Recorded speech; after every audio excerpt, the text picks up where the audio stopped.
Salam Rizwan Rao. This video is for soap aspirants exclusively because I interact with them on different frequency.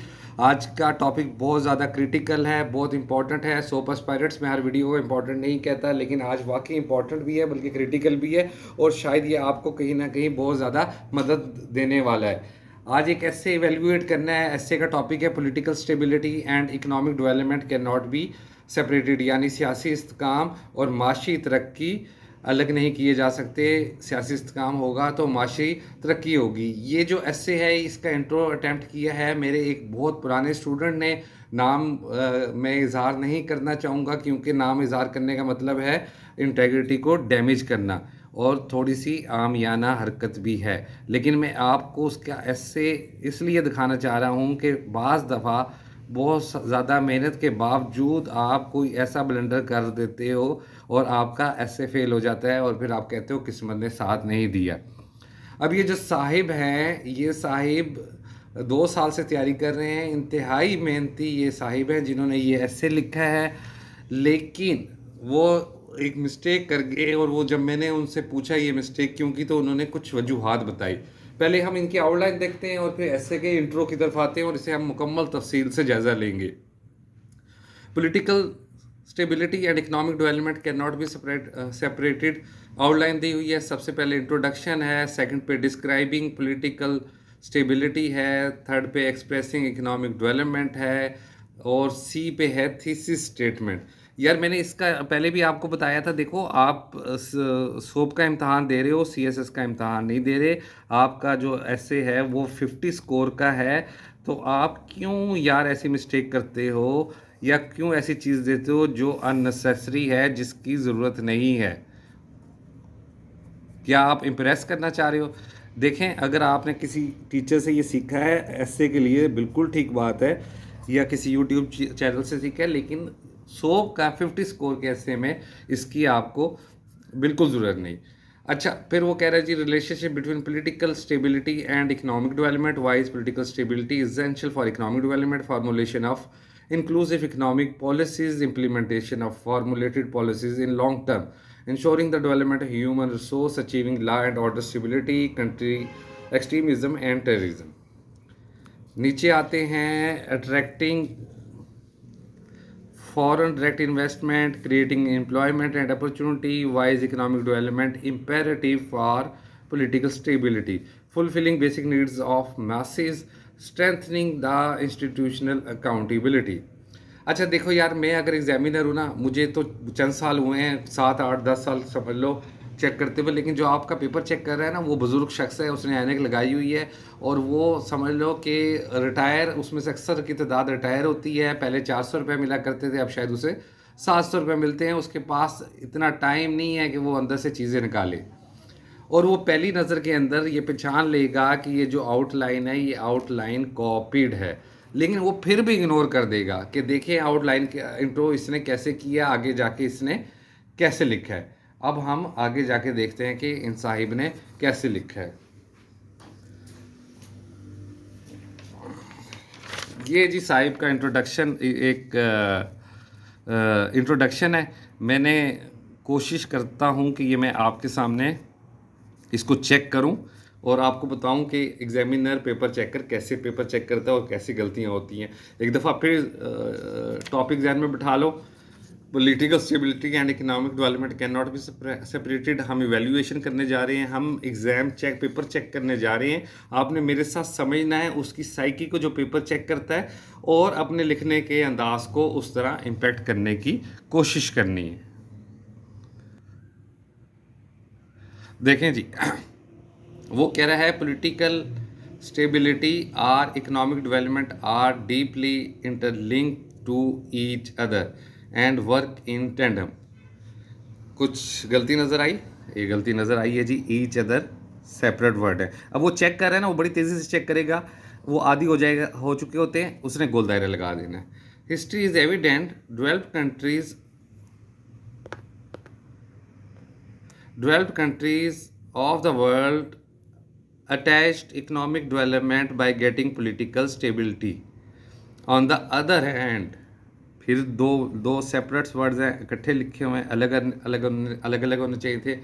Developing countries have not achieved economic prosperity owing to abysmal political instability in their democratic norms and culture. No doubt, formulating effective policies and their implementation in the realm of economy depend upon political stability. Likewise,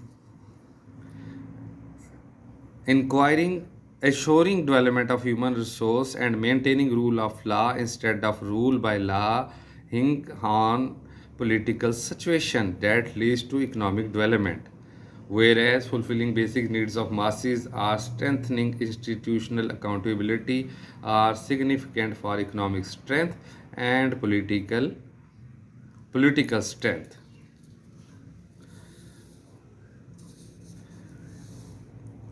Thus, political stability and economic development are deeply interconnected and cannot be separated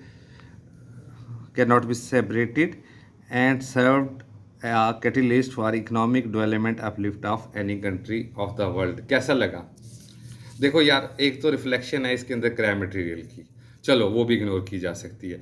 दूसरी अगर हम देखा जाए तो इसके अब कैसे देखेगा, इस ऐसे देखेगा कि इसका फ्लो ठीक है,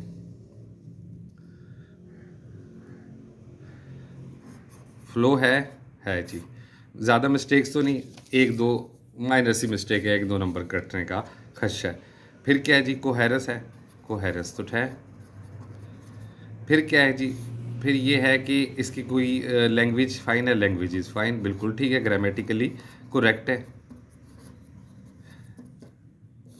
क्या ये ऐसे है, इज इट ये इंट्रोडक्शन ऑफ ऐसे, क्या कहते हैं, उसे लगेगा ये ऐसे है।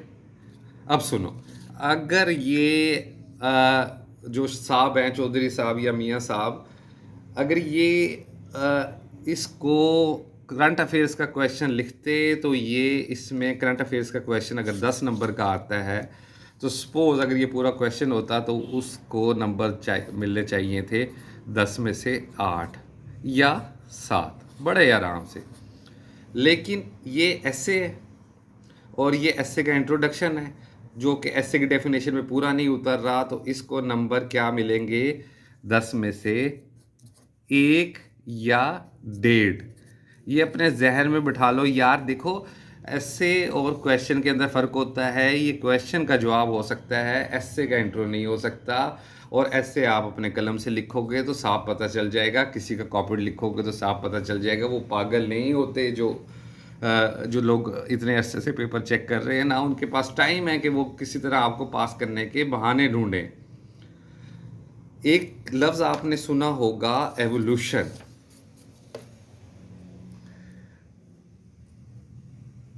एवोल्यूशन किसे कहते हैं? एवोल्यूशन कहते हैं जी इर्तिका को। इर्तिका क्या चीज़ है? इर्तिका ये चीज़ है कि आप छोटे से दूध पीते थे, बड़े हुए, जवान हुए, डिग्री हुई, आज आप एक भरपूर किस्म के मर्द हैं और बुढ़ापा दस्तक दे रहा है। ये आपकी पर्सनल एवोल्यूशन है। इसी तरह हिस्ट्री की एवोल्यूशन होती है, पाकिस्तान इंडिया इकट्ठे थे, इवॉल्व होते गए, सेपरेट हो गए। इसी तरह आईटी की एवोल्यूशन है, आईटी बेसिक्स हुआ करती थी, आज एडवांस होगी, ये बेसिक हो जाएगी, इससे एडवांस हो जाएगी। इसी तरह मेरी जान, आपने ऐसे को इवॉल्व करना है उसके इंट्रोडक्शन में। वही तो गेम है इसके अंदर सारी। आप ये समझते हो कि आपने रट्टे लगा लिए और मेहनत कर ली और आपने इम्प्रेस करने की कोशिश नहीं करनी, ऐसे बड़ा आसान है। इससे भी सिंपल लिखो, जुमले से जुमला निकले, लेकिन आप उसका इंट्रोडक्शन दोगे, इंट्रो बैकग्राउंड दोगे। और बैकग्राउंड देना आपने ऐसा है जो मैं अक्सर बड़ी अच्छी सी एक मिसाल देने की कोशिश करता हूँ कि एडम एंड ईव से हर टॉपिक शुरू होता है। आज जो भी टॉपिक आएगा एडम्स एंड ईव, हवा से, आदम और हवा से लेके जो करंट टॉपिक है उसके दरमियान जो कुछ उस टॉपिक पे हुआ वो उसकी एवोल्यूशन या बैकग्राउंड बनेगा और टॉपिक टू टॉपिक बदलता जाएगा। ये बात आप जहन के अंदर बिठा लें। अब हुआ क्या है? अब हुआ ये है कि ये जो लड़का है या बंदा है, ये इसने बड़ी मेहनत की है, इसमें कोई शक नहीं। 2-3 साल से ये मेहनत कर रहा है, इसने एक अटैम्प्ट दी, कुछ हार्ड लक होगी। उसके बाद ये जब ऐसे मेरे से पढ़ रहा था, सीख रहा था, तो ये बड़ा अच्छा लिखना शुरू हो गया। अच्छा लिखना शुरू हो गया और कामयाबी नाकामी एक अलग चीज़ है। लेकिन जब कल इसने मुझे ये ऐसे भेजा, इसने कहा ये बहुत अरसे बाद मुझसे राब्ता किया कि जी ये ऐसे आप मुझे चेक करके दें, मुझे बताएँ, तो मुझे वाक़ई ज़रा दुःख सा पहुँचा और मैं थोड़ा-सा मुतजस्सस हो गया। मुतजस्सस को हम क्या कहते हैं? मैं इंक्विजिटिव हो गया।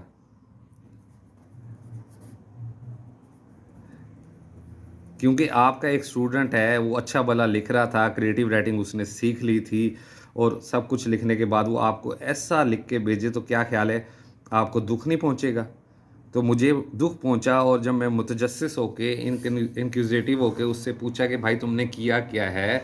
तो वो साफ फरमाते हैं कि ये ऐसे तो मैंने खुद लिखा है, लेकिन जब मैंने दोबारा कुरेदा तो वो कहते हैं कि जी मैंने यूट्यूब से कुछ वीडियोज़ देखी और टीचर ए से बात की और उनसे मैंने कुछ चीज़ें सीखी और उनसे चीज़ें सीख के बेड़ा गर्क कर लिया। यार ये नहीं कहता कि मैं ही आलम हूँ इस दुनिया के अंदर, ये ऐसे का मैं ही वाहिद टीचर हूँ। देखो यूट्यूब पे बहुत से दुकानदार भी बैठे हुए हैं, बहुत सी चीज़ें भी बहुत किस्म के ऐसे लोग भी बैठे हुए हैं जिनका कोई एक्सपीरियंस नहीं है। और सेकंड, क्योंकि लोग कोर्सेज़ बेचते हैं, अपनी दुकानें चलाते हैं, उनके कोचिंग सेंटर्स होते हैं, तो वो सीधी बात करने वाला कोई कोई बंदा होता है। अब जो ये टीचर ए है, ये टीचर ए को शायद बहुत ज़्यादा इल्म हो, लेकिन ऐसे राइटिंग का इंट्रो ऐसे नहीं होता। क्यों रिस्क लेना है आपने? जब आपने एक चीज़ सीखनी है, कोई ये सारी मालूमात तो बाकी लोग भी लिखेंगे, फिर फ़र्क क्या हुआ? फिर क्यों ऐसे में ज़्यादा लोग फेल होते हैं? यही तो फ़र्क होता है कि आप ऐसे को इवॉल्व कैसे लेकर चल रहे हो, उसे उठा कैसे रहे हो। जब आप एक चीज़ सीख जाते हो तो उस चीज़ में आपने डाउट्स पैदा नहीं करने, उस पे फिक्स हो जाना है। सपोज़ मैं ड्राइविंग सीख जाता हूँ, अब ड्राइविंग सीखने के बाद मैं हर बंदे से पूछने लग जाता हूँ कि मैंने इंडिकेटर किस टाइम देना है, मैंने क्लच कैसे दबाना है। अच्छा, मैं पहले क्लच दबाऊँ या ब्रेक दबाऊँ? एक दफ़ा मैंने सीख लिया कि जी मैंने पहले है जो वो ब्रेक दबानी है, उसके साथ-साथ मैंने क्लच दबाना है। फिर मैं पूछूँ कि जी मुझे ऑयल कौन-सा इस्तेमाल करना चाहिए? एक ऑयल मुझे अगर सूट कर गया तो मुझे वही ऑयल इस्तेमाल करना चाहिए। ऐसे कि जब आप बेसिक्स और फाउंडेशन सीख चुके हैं, तो आप क्यों यार ऐसी हरकतें करते हो? तो इसका थोड़ा-सा मुझे दुःख था, वो आपके सामने इज़हार कर दिया। साथ मैंने आपको ये बता भी दिया कि आपने ये से कैसे करना है। एक बात का और ज़्यादा ख्याल रखिएगा। देखो सिंपल बनाना है और पैराग्राफिंग करनी है। अब ये हम देखें, ये पूरा पैराग्राफ यहाँ से यहाँ तक ये चल रहा है। इसको 2 हिस्सों में डिवाइड होना चाहिए था। 6, 7, 8 लाइनों का एक पैराग्राफ हो। तुम सोचो ना, उसकी साइकी जो तुम्हारा पेपर चेक कर रहा है, वो एक शख्स है जो इतने अच्छे से पेपर चेक कर रहा है, वो जो ही सबसे पहले तो उसने मुखड़ा ही देखना है ना एस्से का। जब वो मुखड़ा देखेगा, चेहरा देखेगा, तो उसको समझ आना चाहिए कि ये पार्ट अलग है और ये पार्ट अलग है। वैसे भी अगर आप रीडर की तरह सोचो, तो आप जिस वक़्त पैराग्राफ में चीज़ देखते हो, तो आपका वैसे ही आधा बर्डन कम हो जाता है कि यार इतना है और इतना है। उसने आपके पेपर पे भाई साहब 5 से 10 मिनट लगाने हैं और फैसला कर देना कि आप पास हो या फेल हो। अपना ढेर सारा ख्याल रखना। कोई क्यूरी मुझे बताना, मैं एस्से के टॉपिक भी लेकर आ रहा हूँ, कंटेंट भी डिस्कस करेंगे, लेकिन ये बहुत आसान सी बात है, इसमें मैं बार-बार नहीं बात करना चाहता। बात करके बार-बार वैसी बात की वक़्त नहीं रहती। सिर्फ़ इस चीज़ को समझ लो कि एस्से को तुमने उठाना कैसे, इवॉल्व कैसे करना है, इंट्रो कैसे देना है और कैसे उससे लेके चलना है। अपना ख्याल रखिएगा। अल्लाह हाफ़िज़।